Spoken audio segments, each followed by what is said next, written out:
రంగారెడ్డి జిల్లా మోకిలాలో భారీగా డ్రగ్స్ పట్టుబడ్డాయి. బెంగళూరు, గోవా నుండి హైదరాబాద్ లో డ్రగ్స్ అమ్ముతుండగా పోలీసులు పట్టుకున్నారు. 4 నిందితుల వద్ద నుంచి 40 గ్రాముల కొకైన్ స్వాధీనం చేసుకోగా 2 కార్లు సీజ్ చేశారు. నిందితుల్లో రైల్వే ఉద్యోగి, వ్యాపారవేత్త, సాఫ్ట్వేర్ ఉద్యోగి కూడా ఉన్నారు.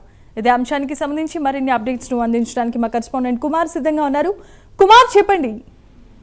Thank you జగమా. హైదరాబాద్ లోని భారీ డ్రగ్స్ ముఠానైతే అరెస్ట్ చేసినట్టు తెలుస్తుంది. ఇందులో ఇప్పటికే 3 అరెస్ట్ చేశారు. అలాగే 40 గ్రాముల కుక్కను కూడా సీజ్ చేశారు.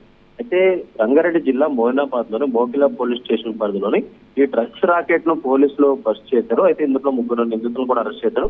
పట్టుబడిన వారిలో పొన్నాల సిద్ధార్థ్, ఇతని వయసు వచ్చేసి 27 సంవత్సరాలు. అలాగే తెలవాడి హేమంత్ కృష్ణవంశీ, ఇతని వయసు వచ్చేసి 30 సంవత్సరాలు.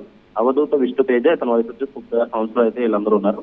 అయితే సిద్ధార్థ రైల్వే ఉద్యోగిగా పనిచేస్తుండగా, హేమంత్ ఐటీ ఉద్యోగిగా, అలాగే విష్ణు తేజ వ్యాపారిగా ఉన్నాడు. అయితే వీరు నగరంలోని వివిధ ప్రాంతాల్లో నివసిస్తూ డ్రగ్స్ సరఫరా చేసినట్లు పోలీసులు అయితే గుర్తించారు.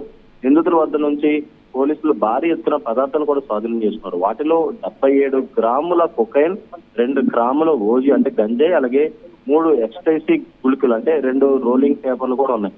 అయితే వాళ్ళ దగ్గర నుంచి ఒక బ్లూ కలర్ సియాస్ కార్ ను కూడా తీసేశారు. అలాగే 3 ఐఫోన్లు కూడా పోలీసులు స్వాధీనం చేస్తున్నారు. ముఖ్యంగా ఏదైతే మోయినాబాద్ ఫామ్ హౌస్ లో అంటే గతంలో మోయినాబాద్ లోని వరుసగా ఈ డ్రగ్స్ పట్టుబడుతున్న నేపథ్యంలోని ఇటు పోలీసులు అయితే ఈ డ్రగ్స్ నిందితులు ఎవరైతే ఉన్నారో వాళ్ళపై నిఘా పెట్టారు. అయితే వీళ్ళ ముగ్గురు కూడా ఈ డ్రగ్స్ లో దొరకడంతో కూడా వీళ్ళ ముగ్గురు అదుపులోకి తీసుకున్నారు. అయితే ముఖ్యంగా 40 గ్రాముల కొకైన్ కూడా సీజ్ చేయడం జరిగింది. అయితే వీళ్ళ ముగ్గురికి అలాగే నగరంలో ఉన్న వ్యక్తులకి సంబంధించి ఎటువంటి సంబంధంలో లేని దానిపై ప్రస్తుతం విచారణ అయితే కొనసాగుతుంది. Right, thanks for the updates Kumar.